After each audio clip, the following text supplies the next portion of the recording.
Ouvistes o que foi dito: amarás o teu próximo e odiarás teu inimigo. Pois eu vos digo: amai vossos inimigos e orai pelos que vos perseguem, para serdes filhos de vosso Pai que está nos céus. Porque ele fez nascer o sol para os bons e maus, e chover sobre justos e injustos. Pois se amais somente os que vos amam, que recompensa tereis? Não o fazem também os cobradores de impostos? E se saudais apenas vossos irmãos, que fazeis de extraordinário? Não fazem também os pagãos? Portanto, sede perfeitos, como vosso Pai Celeste é perfeito. Então, nesse trecho do Evangelho, se ele for lido e interpretado ao pé da letra, ele pode nos causar alguma confusão. E não pelo motivo que nos parece mais óbvio, que é a questão de amar os nossos inimigos. Sobre isso nós falamos na minha última palestra, que falava sobre o amor ao próximo. Mas hoje nós vamos tratar aqui do tema da perfeição moral. E nesse trecho do Evangelho, Jesus diz que nós devemos ser perfeitos como o perfeito Deus. Mas isso é impossível se for levado ao pé da letra, porque não é possível que a criatura seja tão perfeita quanto o Criador. Deus é perfeição divina, nenhum espírito jamais consegue alcançar isso. Mas essa perfeição a que se refere Jesus, ela não é uma perfeição absoluta, ela é uma perfeição relativa, pois ela é comparada aos outros espíritos. E Kardec, no Livro dos Espíritos, ele, em várias perguntas, é respondido que os espíritos tendem a uma evolução. Os espíritos têm um rumo à perfeição. Porém, essa perfeição ela é um objetivo que ela absolutamente não é alcançado. Porém, nós devemos ter esse objetivo como a nossa motivação, buscar sempre a perfeição. Existe também no Livro dos Espíritos a definição, a classificação dos espíritos puros, que são perfeitos. Mas no que consiste essa perfeição deles? São espíritos perfeitos em relação aos outros espíritos. Eles são perfeitos dentro do possível para um espírito, sem querer jamais se comparar a Deus. Então essa é a perfeição a que se refere os espíritos no Livro dos Espíritos.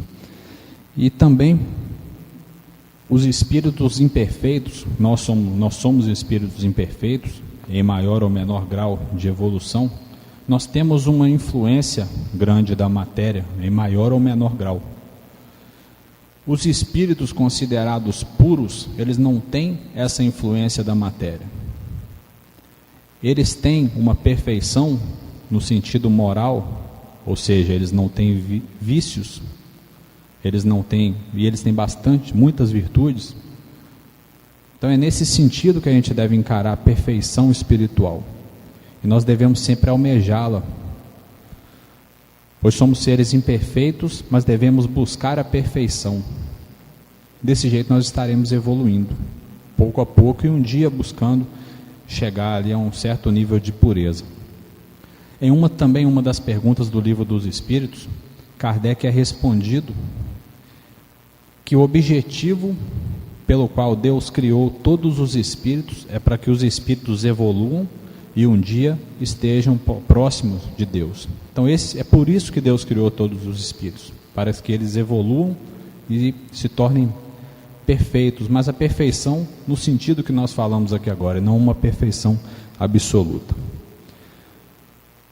Todos nós carregamos vícios e virtudes que vêm da preexistência da nossa alma. O nosso espírito não foi criado no momento em que nós nascemos como encarnados. Já vimos de outras encarnações. Nessas encarnações, nós melhoramos e às vezes adquirimos até alguns defeitos que não tínhamos. E é justamente essa a finalidade das várias encarnações, das encarnações sucessivas que nós temos, evoluir. Então, se nós tínhamos antes algum defeito, nós encarnamos para resolver aquele defeito que nós tínhamos, aquele vício. Mas o que é vício e o que é virtude? Um é o contrário do outro. As virtudes são as nossas qualidades positivas, nossas boas qualidades, e os vícios são as nossas características negativas. Isso é que é vício e é virtude. E todas as virtudes são meritórias. Existe mérito em todas as virtudes que nós temos. Porém, quais são as virtudes mais nobres? As virtudes mais nobres são aquelas que necessitam de um sacrifício pessoal em prol do nosso próximo. Nós sacrificamos de nós mesmos para fazer o bem ao nosso próximo. Com todas as virtudes que são originárias disso, elas são as virtudes mais nobres. E além disso, elas não devem ter nenhum tipo de segunda intenção, como querer aparecer, como fazer publicidade dos nossos atos. Então, as grandes virtudes estão nesse sentido. Existem várias outras virtudes, como a paciência, a sabedoria, que é uma grande virtude, a justiça, a fé, a fortaleza. São apenas alguns exemplos de virtudes. Porém, como São Paulo disse naquele trecho famoso de Coríntios, em que no momento restam 3 coisas: a fé, a esperança e o amor. Porém, o amor é o maior de todos. E o amor é a maior virtude. O amor ao próximo é a maior virtude que nós temos. Por quê? Porque o amor ao próximo, ele exige o sacrifício pessoal em prol do meu próximo, em prol do meu irmão, e ele exige também que eu não tenha nenhum tipo de segunda intenção. E a sua manifestação efetiva é a caridade. Todas as vezes que eu pratico qualquer tipo de caridade, na acepção mais ampla da palavra, eu estou amando o meu próximo, e essa é a maior das virtudes. E se de um lado nós temos a maior virtude, nós temos também os maiores vícios, e os maiores vícios são o egoísmo e o orgulho. E nós podemos ainda dizer que o orgulho, ele é originado do egoísmo. E esses 2 vícios, eles ainda dão origem a vários outros vícios. Mas vamos definir o que é egoísmo. O egoísmo é o excesso de amor próprio.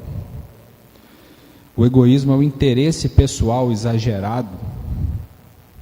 E ele é contrário à caridade, pois a caridade é o amor ao próximo. E já o egoísmo é o excesso de amor próprio, o excesso de amor a mim mesmo, não que nós não devamos nos amar. E o orgulho, que ele é gerado do egoísmo, o orgulho ele é o conceito muito elevado de si mesmo.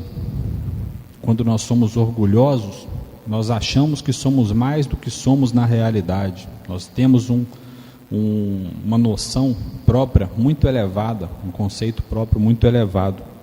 E ele é contrário à humildade. A humildade também nada mais é do que o conceito coerente de quem nós somos realmente. Ela é a aceitação da realidade de quem nós somos. Isso é a humildade. E o orgulho é o contrário da humildade.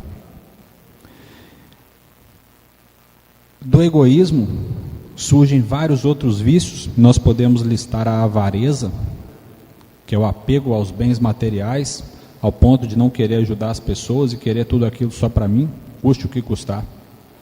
Nesse momento eu não estou amando o meu próximo quando sou avarento, estou tendo um excesso de amor próprio. Do mesmo modo, a intolerância, quando eu não aceito as pessoas do jeito que elas são, e entendo que elas possuem certos vícios por motivos que dizem respeito apenas a ela e às suas encarnações passadas.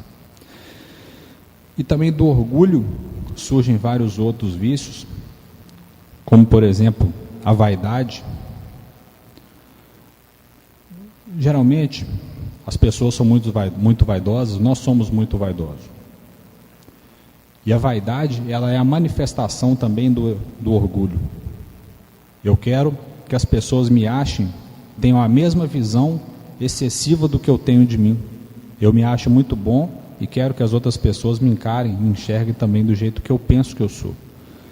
A mágoa Muitas das vezes nós achamos que temos direitos, que somos praticamente deuses, e somos levados até mesmo pela nossa sociedade a acreditar nisso. Achamos então que temos direito a tudo, inclusive o direito de não ser ofendido. Mas nós cristãos não devemos enxergar a coisa dessa maneira. Nós devemos nos preocupar com o nosso dever, o dever de amar ao nosso próximo, e não esperar nada em troca. Pois quem somos nós? Então, Jesus é o maior exemplo contrário disso aqui. Jesus foi crucificado e em nenhum momento se sentiu injustiçado. Então, quem sou eu para achar que não mereço certo sofrimento, sabendo que venho de várias outras encarnações, provavelmente, com certeza fiz várias coisas ruins nessa vida e em outras vidas. Todos nós somos assim. O próprio remorso é uma consequência do orgulho, pois eu não admito, quando sou orgulhoso, ter cometido certo erro e fico me remordendo, me remoendo aquele erro que eu cometi. Então, mesmo o remorso, ele é uma consequência do orgulho.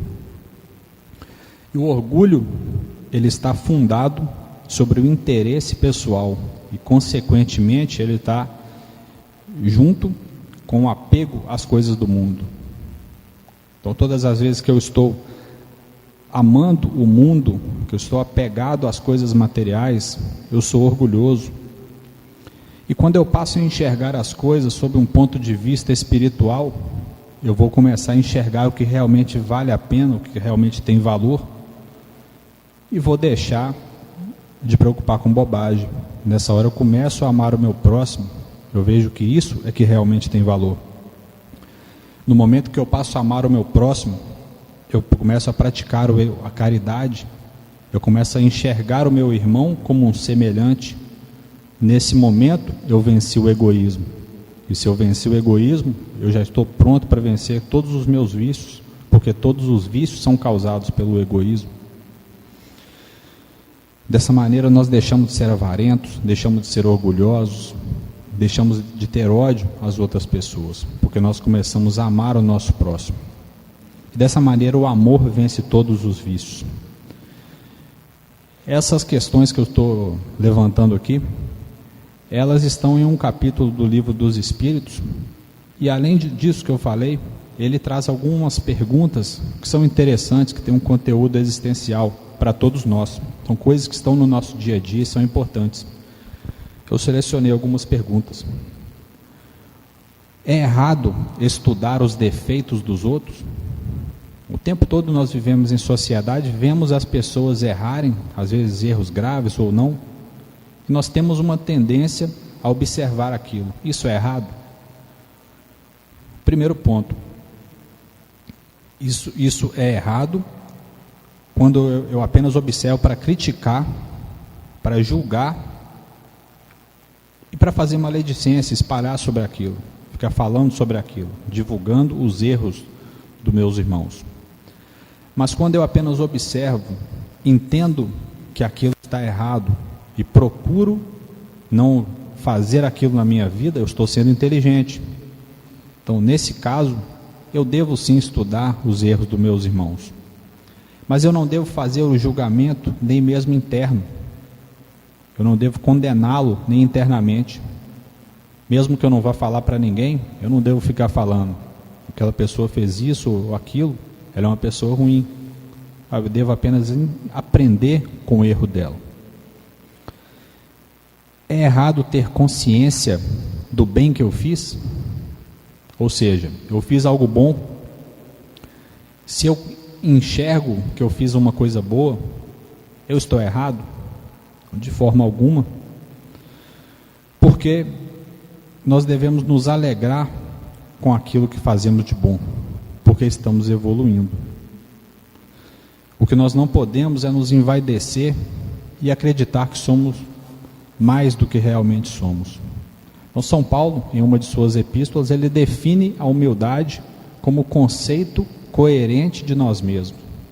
Então, quando nós reconhecemos o bem que nós fazemos, não tem nada de errado nisso, desde que eu não envaideça desde que eu não queira achar que eu sou uma da melhor pessoa do mundo, mais eficaz de buscar a evolução. Então nós conhecemos vários vícios e virtudes que nós trazemos e sabemos que o objetivo das nossas reencarnações é justamente a evolução, que nada mais é do que nos despojar daqueles vícios e adquirir virtudes. E como que eu faço isso? Só tem um jeito, que é através do autoconhecimento.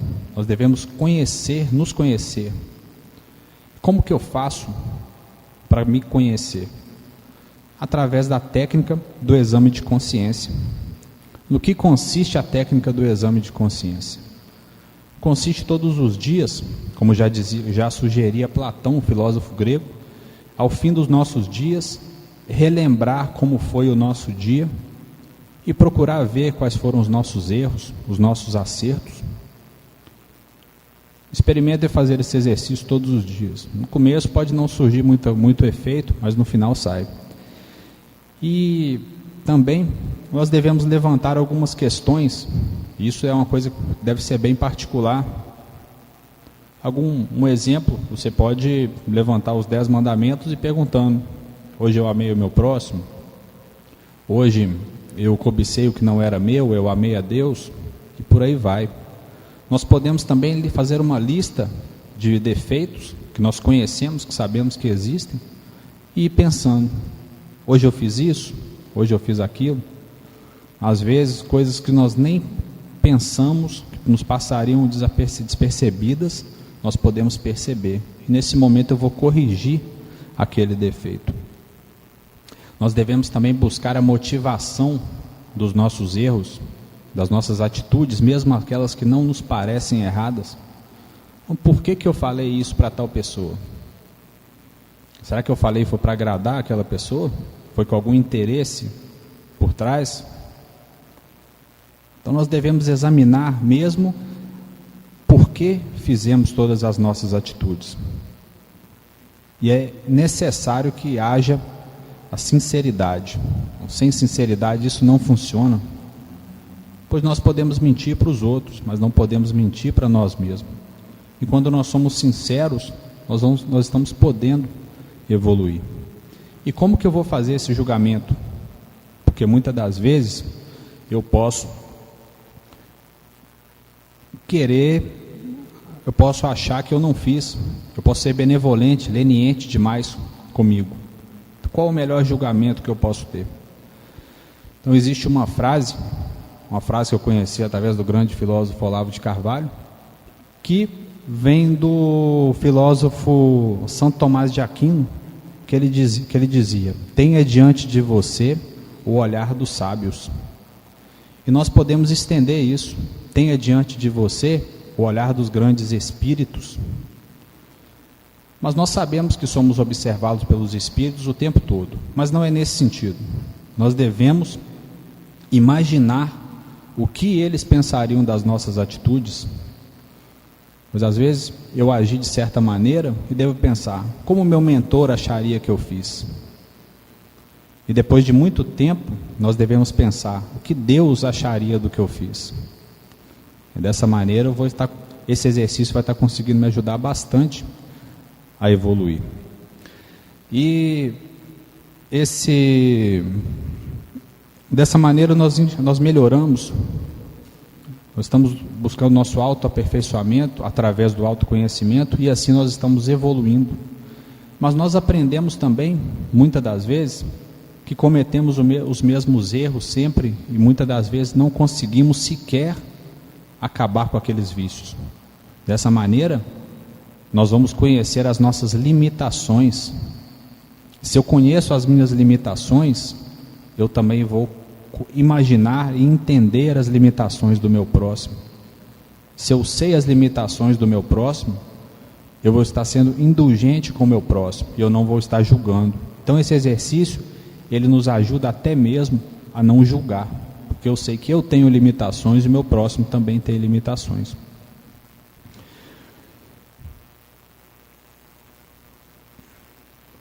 Algo que eu achei bastante interessante é que esse exercício do exame de consciência, ele é proposto nesse capítulo do Livro dos Espíritos, pelo espírito de Santo Agostinho.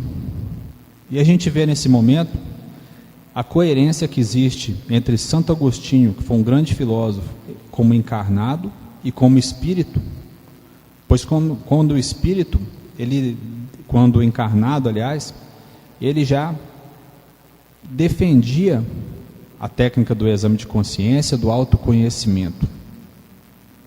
Ele escreveu um livro, Confissões, em que ele conversava consigo mesmo, buscando conversar com Deus. E nesse momento a gente vê a coerência entre o Santo Agostinho encarnado e como espírito. É algo bastante interessante. Então, para concluir, eu passo uma experiência pessoal quanto ao exame de consciência, que é um exercício que eu procuro praticar também diariamente. E normalmente a gente faz esse exercício diariamente e percebe: hoje eu agi de tal maneira errada, hoje eu cometi tal erro, hoje eu cometi o mesmo erro de ontem, e a gente vai percebendo os nossos erros.